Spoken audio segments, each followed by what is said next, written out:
Steve Harvey was called the N-word on live television. And what happened next wasn't rage, wasn't a walkout, wasn't what anyone expected. His response left the audience in tears, but not for the reasons you think. This wasn't a calculated moment of grace or a scripted display of forgiveness. This was the entertainer's mask, shattering in real time, revealing a wound so deep that everyone who witnessed it felt like they were intruding on something sacred. What Steve did in those next few minutes, standing there with tears streaming down his face, trying to find words for pain that has no words, would break something open, not just in that studio, but in millions of people who watched. Because what Steve was about to reveal would expose a wound that never heals, one that every black person in America carries, whether they show it or not. It was supposed to be just another Family Feud taping, another day of Steve Harvey doing what he'd perfected over decades, making people laugh, keeping the energy high, turning ordinary families into temporary television stars through the sheer force of his charisma and impeccable comedic timing. The studio was alive with the familiar rhythms of the show, lights blazing, audience primed and ready, two families at their podiums bouncing with nervous excitement. Steve stood at center stage in one of his perfectly tailored suits, that million-dollar smile firmly in place, ready to guide everyone through another episode of the harmless, wholesome entertainment that had made him a household name. The game was progressing normally, with one family dominating and the other struggling to gain any ground. The losing contestant stood at the podium, watching their chances evaporate with each rejected answer, their frustration building visibly with every buzz of the wrong answer sound. You could see it in their body language. The tightening shoulders, the clenched jaw, the way their hands gripped the podium a little too hard. But frustration was normal on game shows, part of the drama that made them compelling. Steve handled it the way he always did, with a well-timed joke, a sympathetic look, a comment designed to keep things light, even in disappointment. But this contestant wasn't looking for light. When Steve made one of his signature quips about their answer, trying to soften the blow of another rejection with humor, something snapped. The contestant's face twisted with rage that went far beyond the stakes of a game show, far beyond the disappointment of losing prize money. Their mouth opened, and instead of accepting defeat gracefully or laughing along with Steve's attempt to ease the tension, they detonated. The N-word left their mouth, not the sanitized version people use to reference it without saying it, not the version with letters blanked out, but the full slur with a hard R, delivered with venom and intention, aimed directly at Steve Harvey like a weapon meant to destroy.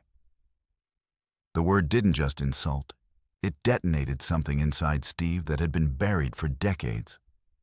The word hung in the air like a grenade that's already exploded, its shrapnel spreading through the studio in waves of shock and horror. Time seemed to fracture in that moment, the normal progression of seconds grinding to a halt as everyone processed what they'd just heard. This wasn't a word that slipped out accidentally, wasn't an ignorant joke or a thoughtless comment. This was deliberate cruelty, chosen specifically to inflict maximum damage, to reduce Steve Harvey from successful entertainer to the most dehumanizing slur in American history. Steve's face did something nobody had seen before. It broke, not metaphorically, not gradually, but instantly and completely, like watching a building collapse in on itself. The transformation was so sudden and so total that it didn't register as a facial expression changing. It registered as something fundamental shattering. Every person in that studio knew they'd just witnessed something unforgivable. But more than that, they'd witnessed something break. This wasn't anger registering on his face. Anger would have been understandable, expected, almost comforting in its familiarity. But what appeared on Steve Harvey's face was something deeper, something more visceral and more devastating. It was pain, pure and undiluted. The kind of pain that comes from a wound that never healed being ripped open again without warning. Steve's face wasn't showing anger. It was showing a wound that had never healed. The smile that was his trademark, the expression that had welcomed millions of viewers into their living rooms through countless episodes, vanished completely as if it had never existed. In its place was something that looked like physical agony, the kind of expression you see on someone's face when they've been struck in a place where there's no armor, no protection, no way to deflect the blow. His mouth fell open slightly. His eyes went wide. And then came the tears. His eyes welled up immediately, and this wasn't strategic, wasn't calculated, wasn't part of any response he was planning. This was involuntary, the body's automatic response to profound pain. Tears formed and began to fall before Steve could even think about whether he wanted to show this kind of vulnerability, before he could consider the implications of crying on camera, before he could engage any of the professional defenses he'd built over decades of performing. The mask he'd worn for decades was cracking, and what was underneath was devastating. The audience gasped in a collective intake of breath that sounded like the studio itself was recoiling. Some people started crying instantly. Not from the insult, but from seeing Steve's reaction, from witnessing someone they'd only known as a source of joy and laughter, suddenly displaying agony so raw, it felt obscene to watch. The emotional contagion spread through the studio like wildfire. People who'd been laughing seconds ago were now openly weeping, holding their hands over their mouths, reaching for the strangers sitting next to them for comfort. Steve's hands were shaking, visibly trembling as they hung at his sides, his note cards forgotten and slipping from his fingers to scatter on the stage floor. His jaw was working like he was trying to find words and couldn't. Like language itself had abandoned him in the face of pain this profound. He'd spent his entire career being quick with words, never at a loss for the perfect comeback or the ideal response. But now he stood there with his mouth opening and closing soundlessly, unable to access any of the verbal facility that had made him famous. The entertainer who makes millions laugh was visibly shattering on live television, and there was no script for this, no precedent, no training that could have prepared him or anyone else for how to navigate what was happening. Steve's composure didn't slip. It shattered into 1,000 pieces.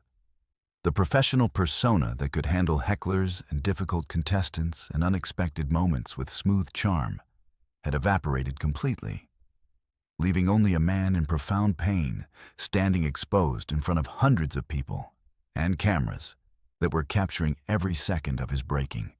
Crew members stood frozen behind their equipment, their hands hovering over controls but not moving, paralyzed by the impossibility of knowing what to do. Should they cut to commercial and give Steve privacy to collect himself? Should they keep filming because this moment, however painful, was something real and important? The director's voice wasn't coming through their earpieces with instructions because the director was likely just as frozen, just as uncertain about whether this was a moment to preserve or protect Steve from. Nobody was moving. Nobody was giving direction. Everyone was simply bearing witness to something they'd never seen before and didn't know how to process. The silence didn't just fall. It crushed everyone under its weight. It wasn't the silence of anticipation or the brief pause before a punchline. This was the silence of collective trauma, of a room full of people who just watched something sacred be violated and didn't know what to do with the horror of witnessing it. The game show's set had transformed into something else entirely. A place where the carefully maintained boundaries between entertainment and reality had dissolved completely, where the performance of television had given way to the raw exposure of human suffering. This was the mask cracking in real time, the performance falling away, to reveal raw humanity beneath it. For decades, Steve Harvey had been an entertainer first and a person second in the public eye. His humanity always filtered through the lens of his professional role. People knew Steve Harvey, the comedian, the host, the relationship expert, the motivational speaker. But they didn't know Steve Harvey, the man who carried wounds, the human being who'd experienced racism in its countless forms, the person who held generations of pain in his bones, even while making the world laugh. What came next would depend on whether Steve could find words for pain that had no words. He stood there with tears streaming down his face now, not bothering to wipe them away, not attempting to hide or minimize what everyone was seeing. His chest was rising and falling with irregular breaths, like someone trying not to sob but losing the battle against it. The contestant who'd said the word stood frozen at their podium, their face showing the first signs of recognizing the magnitude of what they'd done. The realization that they hadn't just insulted someone, but had wounded them in a way that was now visible to everyone. Steve didn't explode into rage the way anyone would have been justified in doing. He didn't unleash the fury that the moment deserved, didn't verbally destroy the person who'd just tried to destroy him with that word. He didn't walk off the stage in justified anger, didn't throw his cards down in disgust, didn't storm away from the podium that had been his domain. Instead, he did something more devastating than any of those predictable responses. He let them see his pain, not as a strategy, not as a teaching tool, not as a calculated response designed to make a point. He simply stood there and let the pain show, let the tears fall, let his face display every bit of the agony that word had caused. This wasn't just a racist slur. It was a word that carried death in its syllables, and Steve was letting everyone see what it did when it landed on its target. He stood there with tears visible in his eyes, streaming down his cheeks, not hiding them behind his hands, not turning away from the cameras, not performing strength or composure or any of the things that men, especially black men, especially successful black men in the public eye, were supposed to perform in moments of attack. The vulnerability was so raw, it was almost unbearable to witness. People in the audience were sobbing openly now, not crying politely, but weeping with abandon, their faces contorted with the secondhand pain of watching someone they admired be so thoroughly exposed in his suffering. Some had their faces buried in their hands, others were holding each other. A few had their eyes closed, as if trying to shut out the intensity of what they were seeing. But most couldn't look away, transfixed by the terrible intimacy of witnessing someone's mask completely fall away. This was Steve Harvey the human, not Steve Harvey the host. This was a man who'd been called that word before, probably many times in his life, who carried the accumulated weight of every instance of that slur being used against him and against everyone who looked like him. This was a son and grandson and great-grandson of people who'd heard that word right before violence came, who'd been reduced to that word their entire lives, who died with that word being the last thing anyone called them. And now Steve was letting everyone see what it meant to carry that, what it cost to hear that word and have all of that history come crashing down on you at once. The studio had become a place of collective grief, of shared witnessing of something that couldn't be unseen or forgotten. The game show facade had been completely stripped away, leaving only the reality of racism's enduring power to wound, to reduce, to strike at the core of a person's humanity, no matter how successful they'd become or how far they'd risen. Steve Harvey had everything: fame, wealth, respect, power in his industry. And one word had cut through all of it to reach the vulnerable human underneath. But what nobody in that audience understood yet was that the pain they were witnessing wasn't just Steve's. It was inherited, passed down through generations like a genetic disease that never dies. To understand what was happening to Steve Harvey in that moment, you have to understand why this word is different from every other slur in the American lexicon. Other slurs attack ethnicity, religion, appearance, or identity. They wound pride and dignity. But this word, this specific combination of letters delivered with hatred, does something else entirely. This word wasn't just language. It was a weapon forged in the fires of slavery and tempered in the blood of lynchings.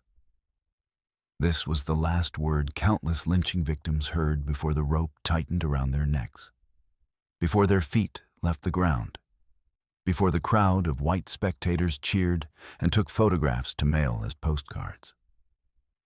Men and women heard this word right before they died, often for crimes they didn't commit or for the crime of simply existing while black in a place where white people decided they didn't belong.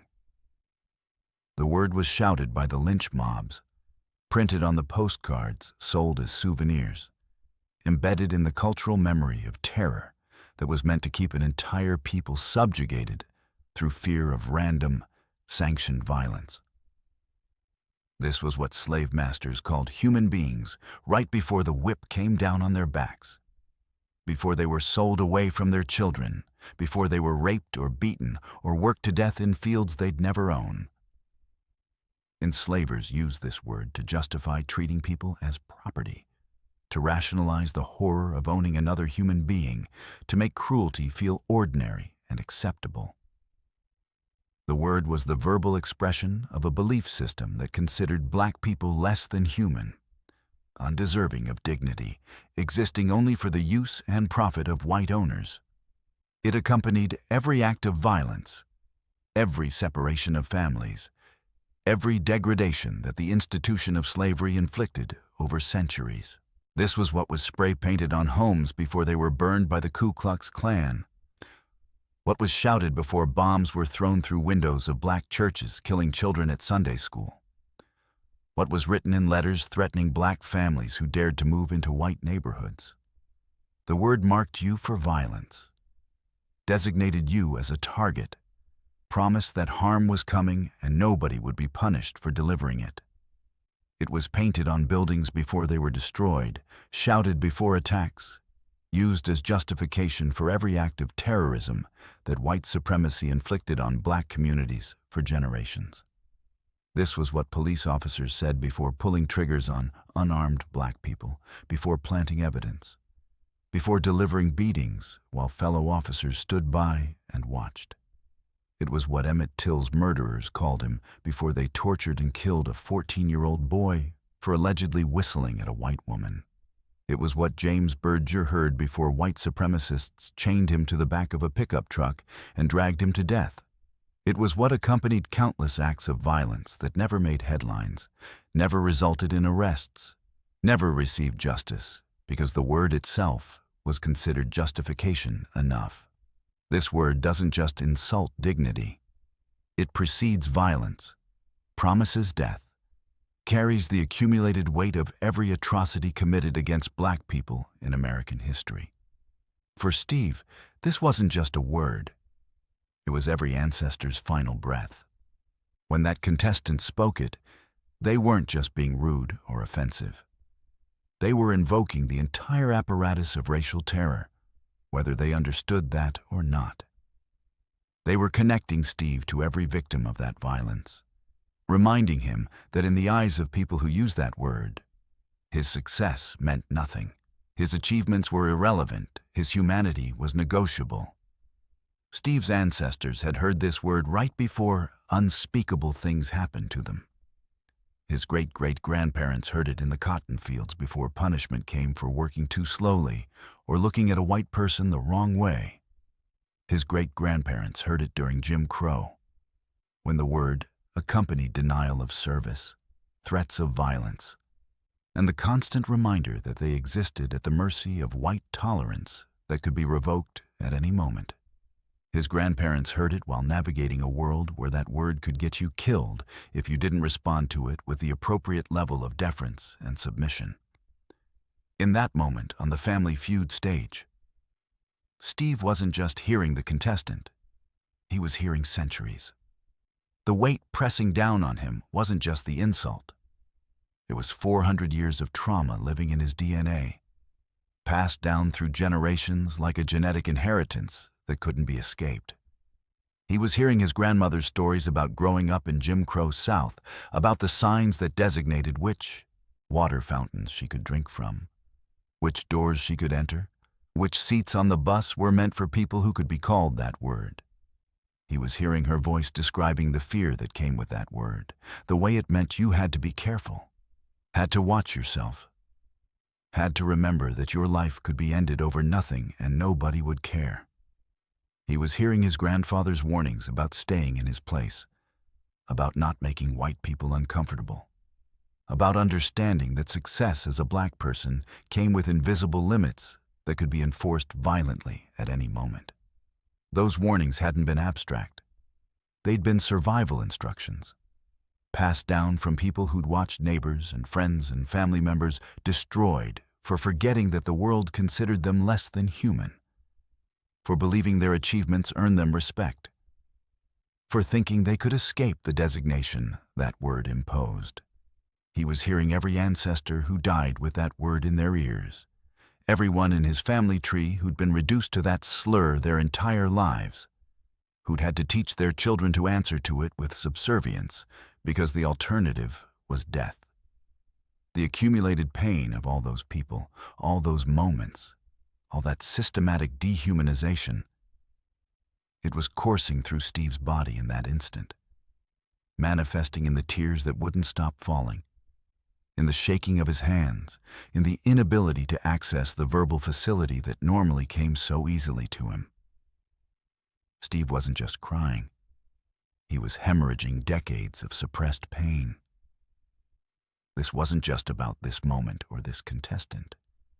This was about every time Steve himself had been called that word and had to swallow the rage and hurt to survive the situation. This was about every time someone had used that word casually, claiming it was just language, insisting that offense was a choice, arguing that it shouldn't matter anymore.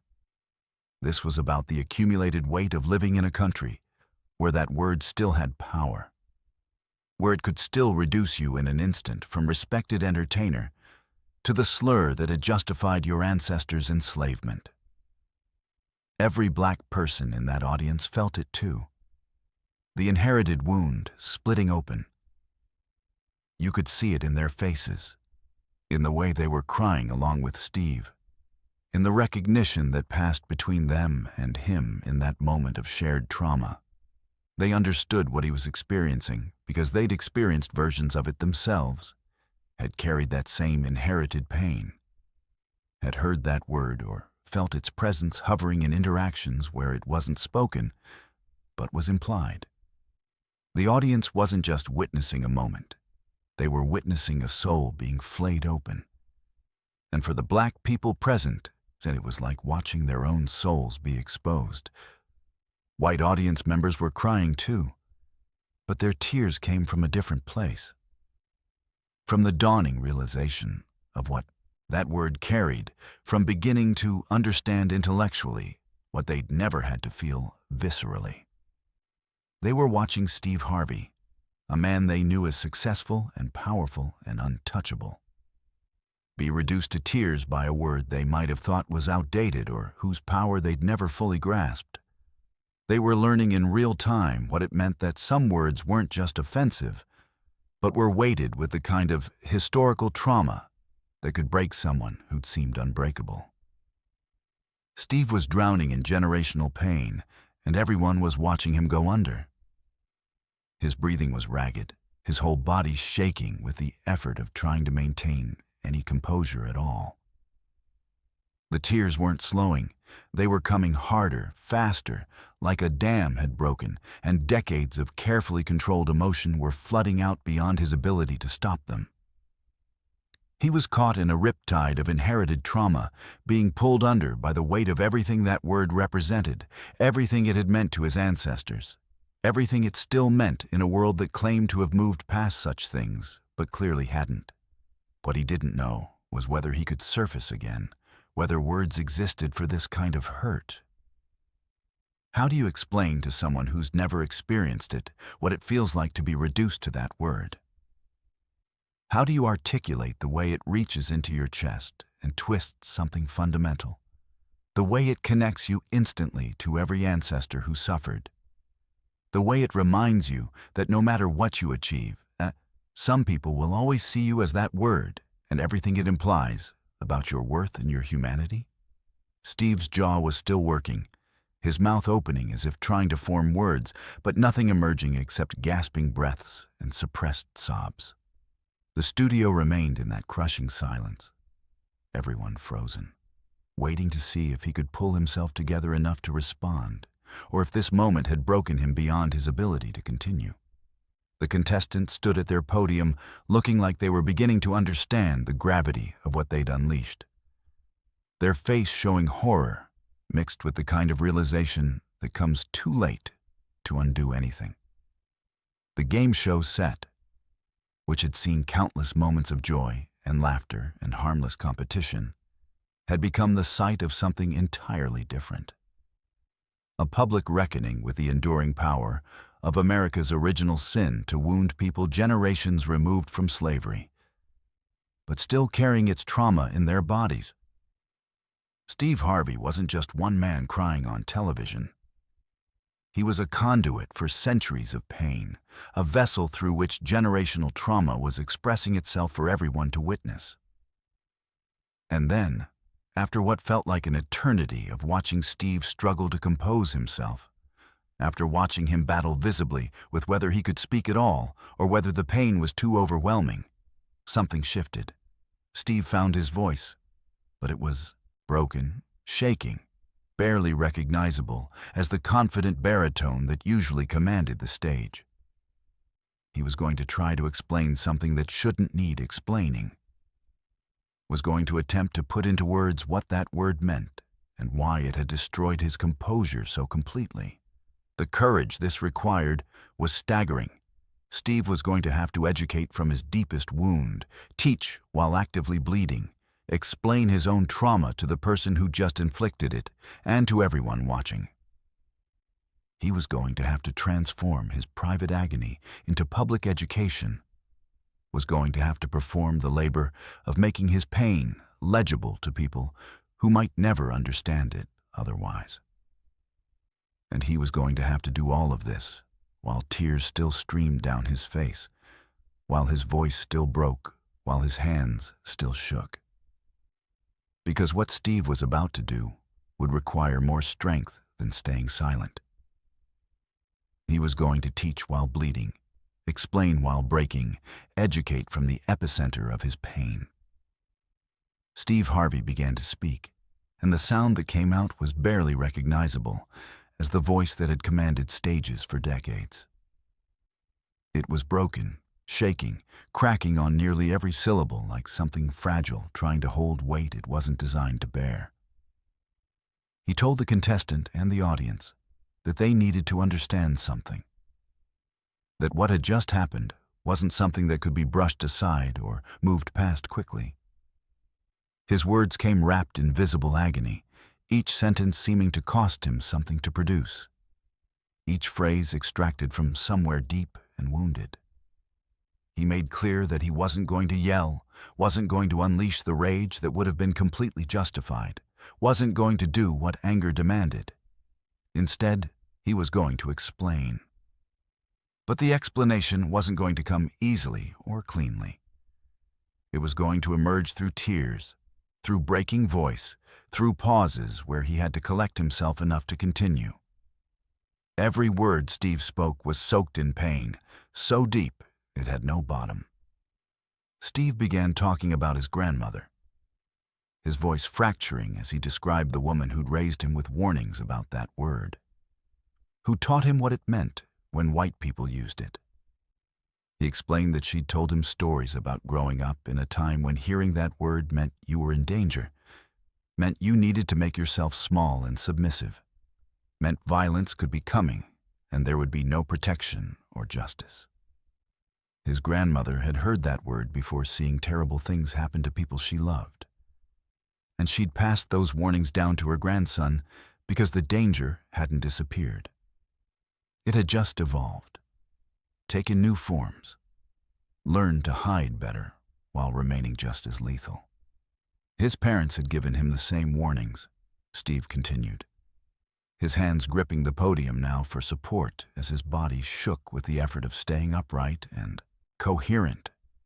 They'd explained that no matter how successful he became, no matter how far he climbed, that word could still reach him, could still reduce him, could still connect him to every black person who'd been destroyed by white rage. They'd taught him that his achievements didn't make him immune. They might even make him more of a target for people who resented his success, who wanted to remind him that he could be called that word, and there was nothing his money or fame could do to protect him from the violence embedded in it. Steve had to pause, wiping his eyes with shaking hands, his chest heaving with the effort of not collapsing completely into the grief that was trying to consume him. The audience was openly sobbing now, not crying politely, but weeping with abandon, their faces wet and contorted with the second-hand trauma of watching someone teach or from their deepest wound. The audience wasn't just listening. They were watching someone bleed in real time and choose love anyway. When he found his voice again, Steve explained what that word meant in the most basic, undeniable terms. It meant that when white people used it, you were in danger. Not potential danger, not hypothetical danger, but immediate, present danger that could manifest in violence without warning. He described how his grandmother had told him about neighbors who'd been beaten for not responding properly when called that word, about men who'd been lynched because someone claimed they'd been disrespectful after being addressed with that slur, about women who'd been assaulted because the word designated them as less than human and therefore deserving of whatever violence white people chose to inflict. Steve was trying to maintain composure, but kept breaking down, his sentences interrupted by gasps and sobs he couldn't suppress, by moments where his voice gave out completely, and he had to stand there in silence, waiting for it to return. Every few sentences, he had to pause, collect himself as much as he could, wipe his eyes even though the tears kept coming, take shaking breaths before he could continue. The audience watched this man they knew as unshakable break over and over again. And each time he broke, more of them broke with him. He addressed something that people who'd never been targeted with that word often didn't understand. Some people claimed it was just a word, argued that offense was a choice, insisted that in modern times it shouldn't carry such weight. But Steve explained, his voice rising slightly with the passion of someone desperate to be understood, that this word had a body count. It wasn't metaphorical violence. It was a word that had preceded actual death for countless people.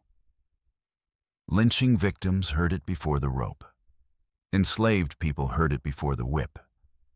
Civil rights activists heard it before the bullets. Police brutality victims heard it before trigger pulls that ended their lives. People died hearing this word, Steve insisted, his tears flowing harder as he spoke this truth. And their descendants carried that in their bones. It wasn't something you could just decide not to be hurt by. It wasn't sensitivity or weakness to be wounded by a word that had announced death for your ancestors.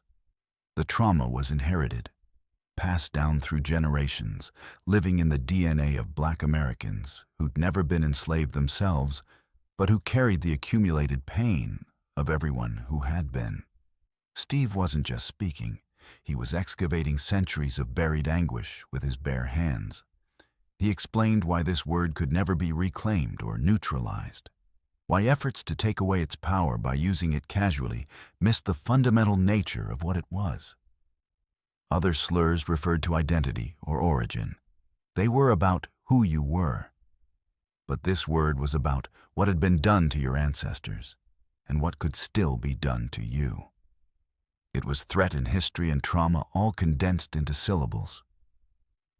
When black people used it amongst themselves, it was an attempt to defang it, to create context where it couldn't hurt. But when it came from white mouths, especially with hatred, it carried all the weight of every atrocity ever committed under its justification. Steve's vulnerability was so raw that it was transforming the studio into something sacred. This wasn't entertainment anymore, wasn't television in any conventional sense. It was witnessing, testimony, the kind of moment that happened in churches or therapy sessions or intimate conversations between people who loved each other, not on game show stages in front of cameras. But here it was happening anyway, because Steve had decided that his pain needed to be visible, that the wound needed to be shown so people could understand what that word did when it landed. The contestants stood frozen at their podium, their face collapsing under the weight of understanding what they'd done. Horror had replaced their earlier defiance as they watched Steve sob his way through an explanation of their violence. They looked like someone waking from a dream to discover they'd committed a crime in their sleep, their features showing the dawning realization that they'd caused this pain, that their word had opened this wound, that they were responsible for reducing this accomplished man to tears on national television. Steve was giving them a masterclass in grace, and it was costing him everything to deliver it. Each word seemed to take something from him. Each explanation carved away another layer of his protective armor. Each moment of vulnerability left him more exposed and more fragile. But he kept going, kept teaching, kept trying to make them understand, because the alternative, walking away without using this moment to educate, felt like a betrayal of everyone who'd carried this pain before him and couldn't speak about it from a position of relative safety and platform. He talked about the ways that word had shaped his life, the caution it had instilled, the awareness it demanded. Steve described always knowing that no matter what he achieved, some people would only ever see him as that word, would use it to dismiss his accomplishments or explain away his success or justify their resentment of his prominence. He talked about the exhaustion of carrying that knowledge, of never being able to fully relax into success because that word was always waiting to remind him of his vulnerability. But Steve wasn't done breaking their hearts. The hardest part was still coming.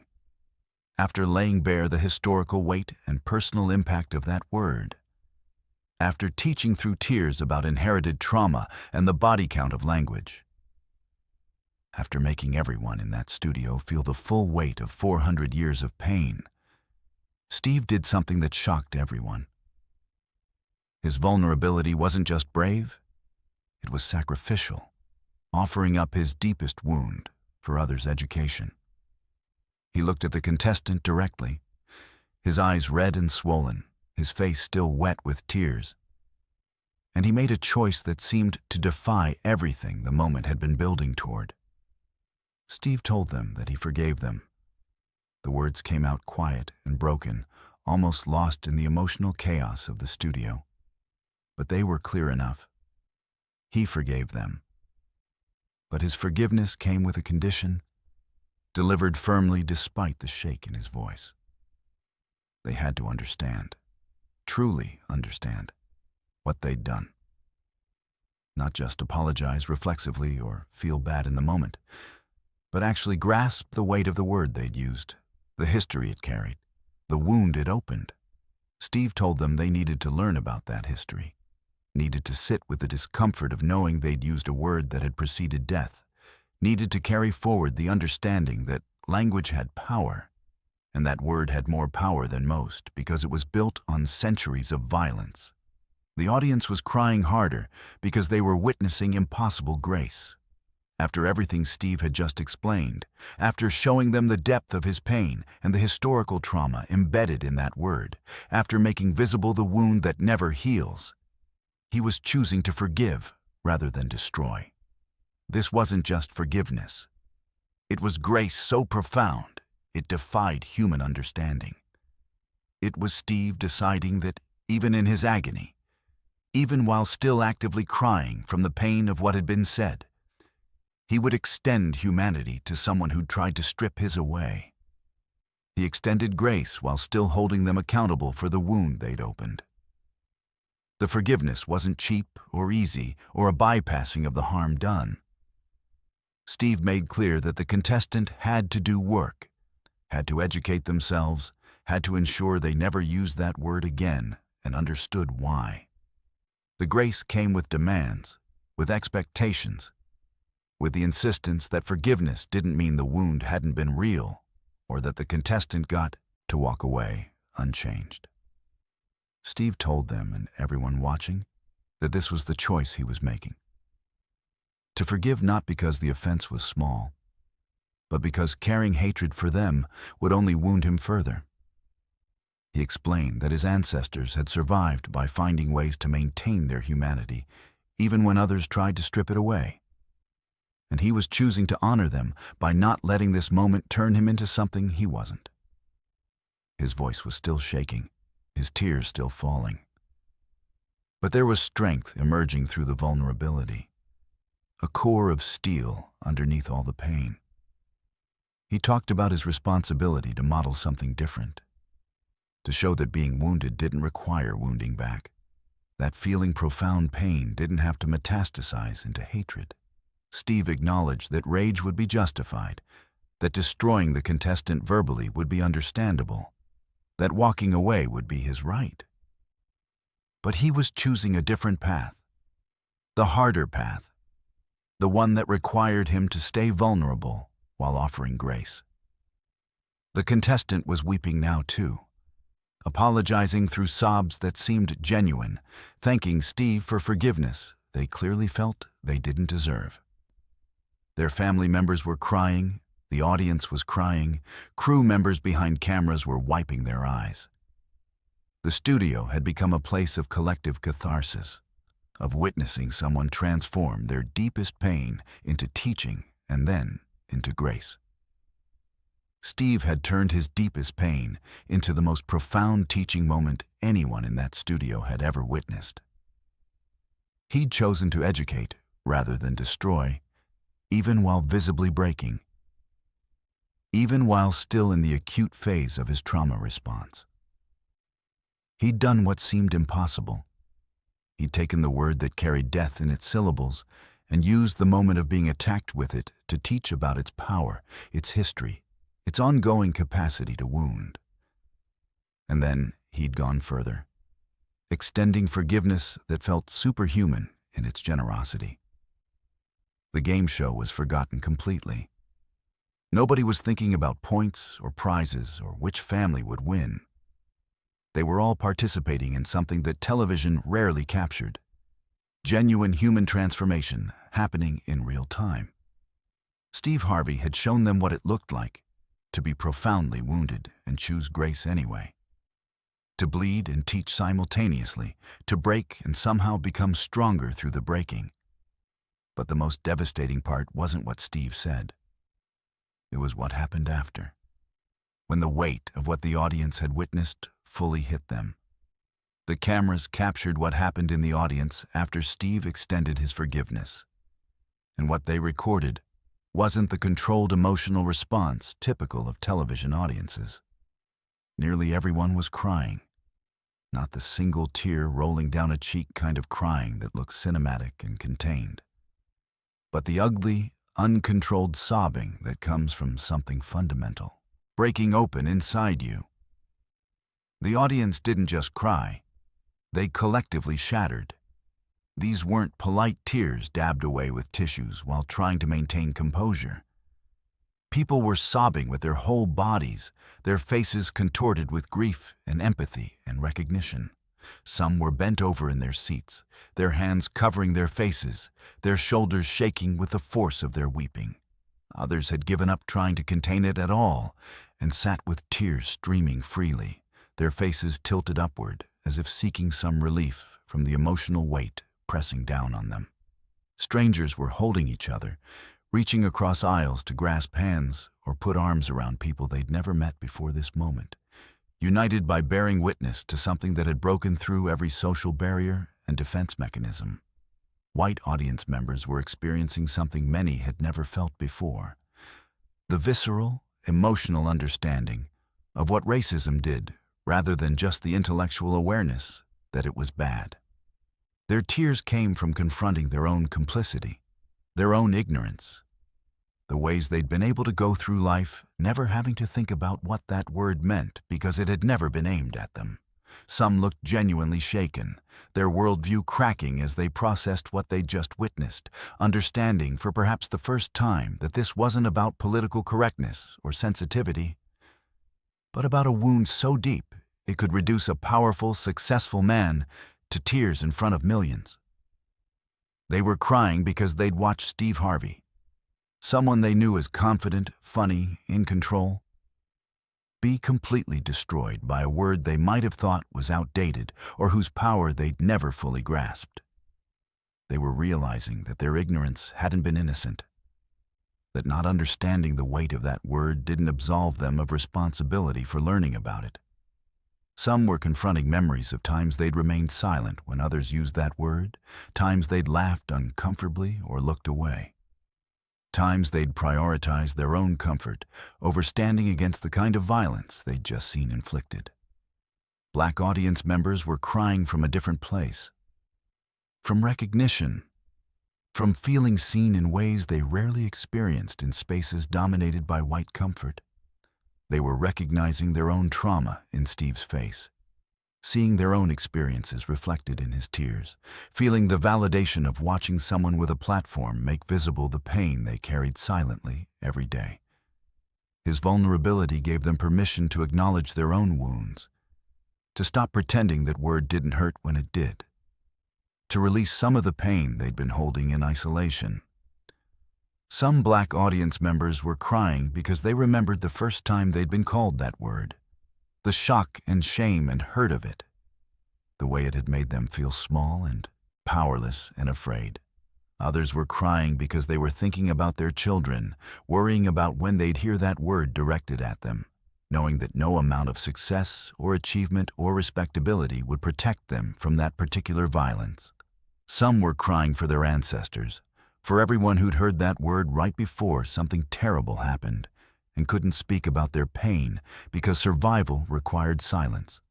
The studio had transformed into something that defied the normal categories of television production. This wasn't entertainment anymore. It was communal grief and healing happening live and unscripted. The space had become sacred in the way trauma can make things sacred, in the way witnessing profound vulnerability creates intimacy between strangers. People who'd come expecting to watch a game show were instead participating in a collective, emotional experience that would stay with them for the rest of their lives. Steve's vulnerability didn't just touch people. It cracked them open. The walls people normally maintained between themselves and others, the defenses they used to avoid feeling too much or being too exposed, had been demolished by watching someone be so completely unguarded in his pain. His tears had given everyone permission to cry. His breaking had allowed them to break. His willingness to be vulnerable had created space for collective vulnerability that was rare and precious and transformative. The clip went viral within hours, spreading across every social media platform with the kind of velocity usually reserved for entertainment or outrage.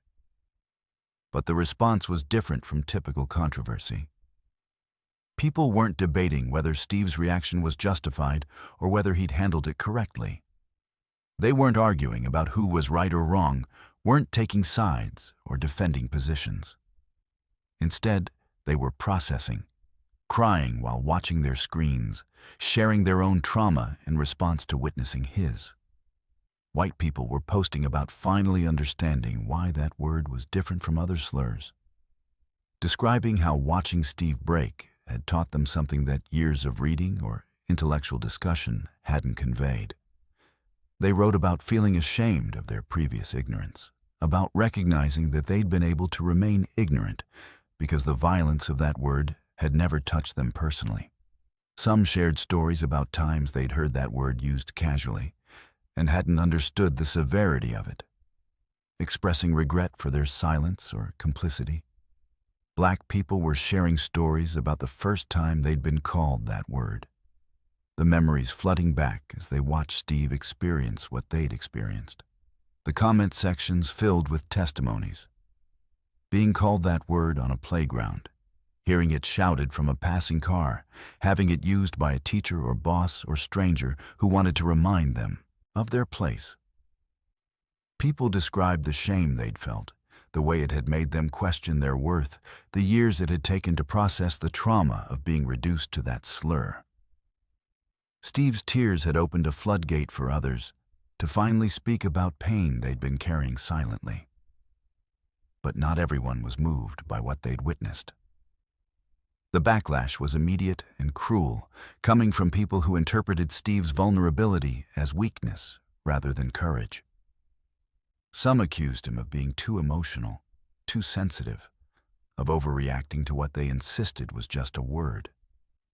Conservative commentators mocked his tears, suggesting that this was an example of fragility, of people being unable to handle reality, a victimhood culture gone too far. They argued that Steve's response proved that people were too soft, that offense was being weaponized, that crying on television was manipulative theater rather than genuine pain. For every person moved by Steve's tears, there were others mocking them. Social media filled with cruel commentary about Steve being weak, about him performing victimhood, about his tears being a calculated strategy for sympathy. Some claimed that as a successful, wealthy man, Steve had no right to be hurt by words, that his achievements should have made him immune to such pain.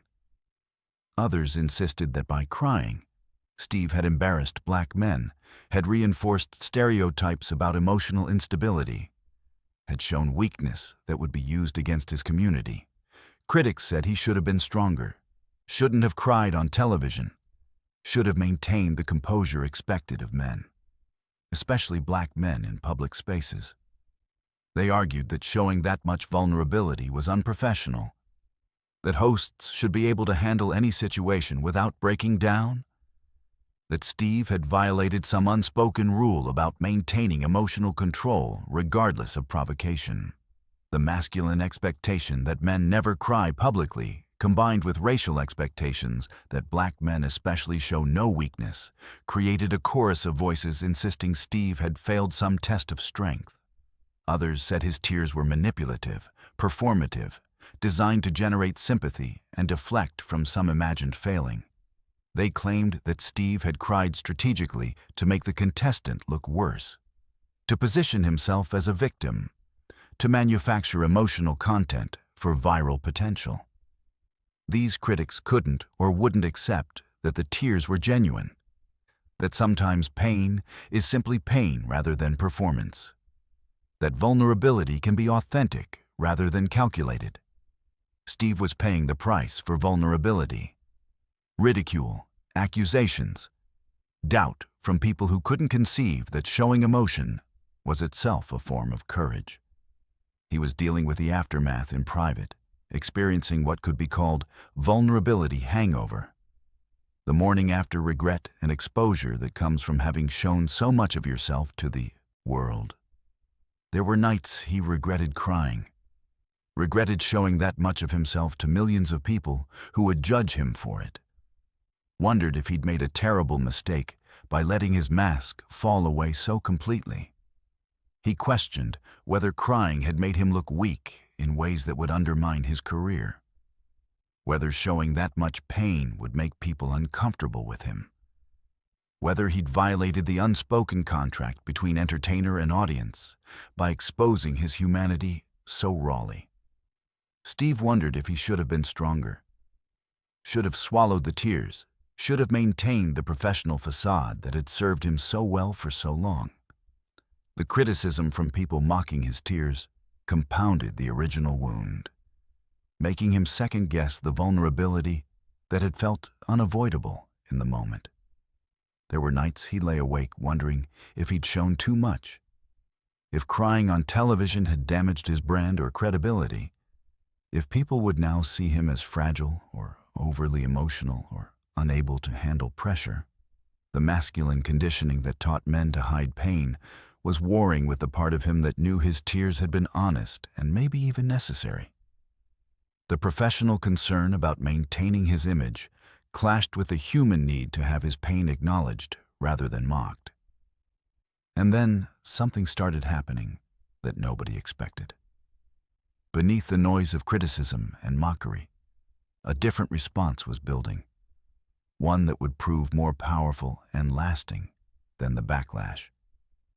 What started as one man's pain became a national reckoning with the power of that word and the reality of inherited trauma. Something unprecedented was happening in living rooms across America. Parents who'd never known how to talk to their children about racism were using Steve's clip to finally have those honest conversations. White parents showed it to their kids to explain why that word was different from other insults, why it carried weight that made it unacceptable under any circumstances, why seeing someone cry from it should make clear its power to wound. Black parents showed it to their children to help them understand the pain that word caused, to prepare them for the possibility of hearing it themselves, to give them language for trauma they might experience. Teachers were showing it in classrooms, using Steve's vulnerability and explanation to teach about the history of that word and why some language carried violence beyond its surface meaning. High school social studies classes played the clip when discussing Jim Crow and civil rights, letting Steve's tears illustrate the lasting impact of historical trauma. College professors used it in sociology and psychology courses to demonstrate intergenerational trauma, showing how pain could be passed down through generations and manifest in present-day responses to language. Therapists were using it in sessions about intergenerational trauma, racial trauma, the ways that historical violence lived in present-day bodies and nervous systems. They showed it to clients struggling to understand their own responses to racism, helping them see that their pain wasn't individual weakness, but connection to collective trauma. Therapists used Steve's example to help people understand that crying about racism wasn't oversensitivity, but appropriate response to violence. That feeling deeply wasn't a problem to be fixed, but a reality to be honored. Steve's vulnerability had created permission for others to be vulnerable too. Men who'd been taught their entire lives not to cry about pain found themselves weeping while watching the clip, recognizing that they'd been holding in their own trauma for years or decades. Black people who'd never spoken about the times they'd been called that word found themselves finally sharing those stories. Steve's example showing them that their pain deserved to be acknowledged rather than buried. White people who'd never understood the depth of racial trauma found themselves crying from secondhand pain. Their empathy activated in ways that intellectual understanding had never achieved. The moment became bigger than entertainment. It became cultural education in the most profound sense. Steve hadn't just explained why that word hurt. He'd made people feel it, had bypassed intellectual defenses, and created emotional understanding that facts and history lessons often couldn't generate. His tears had accomplished what anger never could. They'd made people uncomfortable in exactly the right way, had created space for genuine empathy rather than defensive reaction. His tears weren't weakness. They were the breakthrough everyone needed to finally understand. By allowing himself to break on television, by refusing to hide his pain or perform strength he didn't feel, Steve had given millions of people access to emotional truth that had been abstract or distant before. His vulnerability had been an act of tremendous courage that was shifting conversations in homes and schools and therapy offices across the country.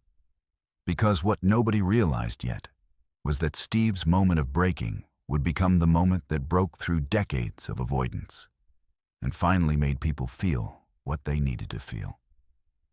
Months turned into years, but the clip never stopped circulating.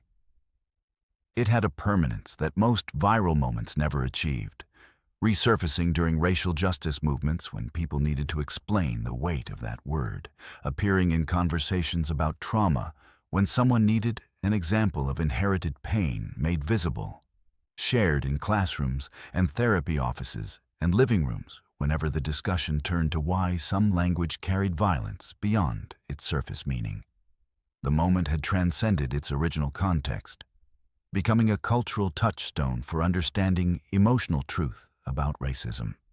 Steve reflected on that moment in later interviews, and each time he spoke about it, the vulnerability was still visible beneath his words. He admitted it was the most exposed he'd ever felt in his entire career, the most vulnerable he'd been in front of an audience.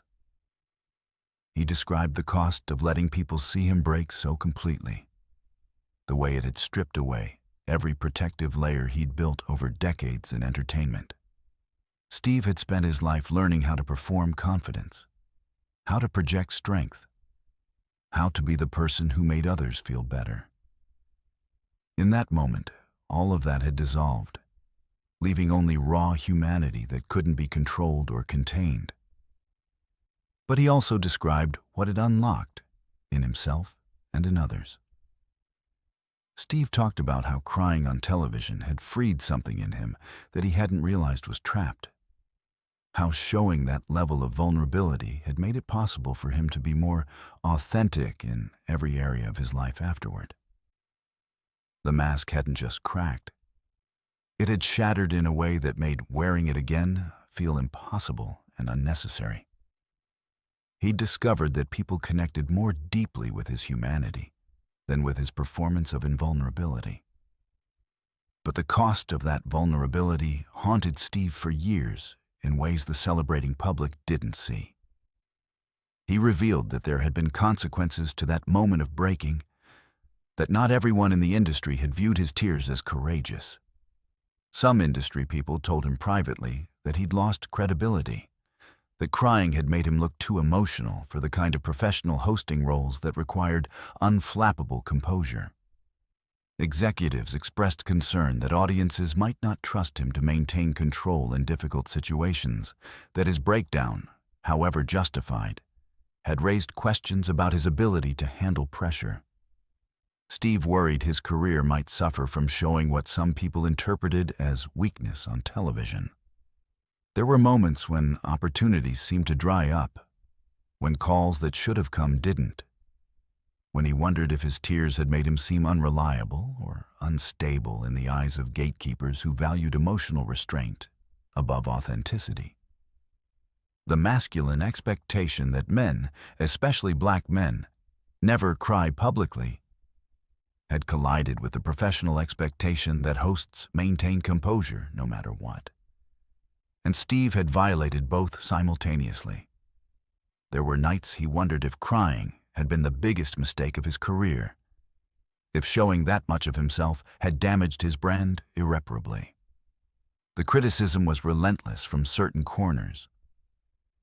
Black men don't cry, hosts don't break. Strength means maintaining a stone face regardless of provocation. Steve carried the weight of feeling like he'd potentially let down everyone who'd invested in his success, everyone who needed him to be strong, everyone who wanted him to represent black excellence without showing the wounds that excellence had cost. He described the internal battle between knowing his tears had been genuine and honest, and worrying that honesty had been professional suicide. Steve questioned whether he should have been stronger, should have found a way to maintain composure, should have saved the tears for private moments rather than letting them fall on national television. The doubt was corrosive, making him second-guess his own instincts and emotions, wondering if vulnerability was a luxury he couldn't afford as a black man in entertainment. And then came the messages that changed everything. They arrived gradually at first, then in increasing volume. Letters and emails and social media posts from people whose lives had been altered by witnessing his tears. The contestant who'd said that word reached out years later with a message that Steve admitted had brought him to tears again. They described how seeing Steve cry had changed them completely, had destroyed something fundamental in their worldview and rebuilt it differently. The contestant explained that they'd expected anger they could dismiss, had been prepared to paint Steve as overreacting or playing the victim, had their defenses ready for rage that would let them stay defensive. But his tears had destroyed that option completely. You can't dismiss someone's visible pain the way you can dismiss their anger. The tears had bypassed every intellectual defense, had made the contestant feel the weight of what they'd done in ways that argument never could have achieved. That moment of witnessing Steve's humanity breaking had haunted them until they had no choice but to confront their own capacity for cruelty and commit to fundamental change. Young black people started telling Steve that his tears had given them permission to acknowledge their own trauma, to stop pretending that racism didn't hurt when it did. They described growing up being told to be strong, to not let people see them affected by racism, to maintain composure as a form of resistance. But watching Steve Harvey, successful, powerful, admired, cry about being called that word had shown them that acknowledging pain wasn't weakness. His vulnerability had modeled that they didn't have to carry their trauma silently, that tears were a valid response to violence, that showing hurt didn't diminish their strength. White people reached out to tell him that his tears had finally made them understand what they'd been unable to grasp intellectually.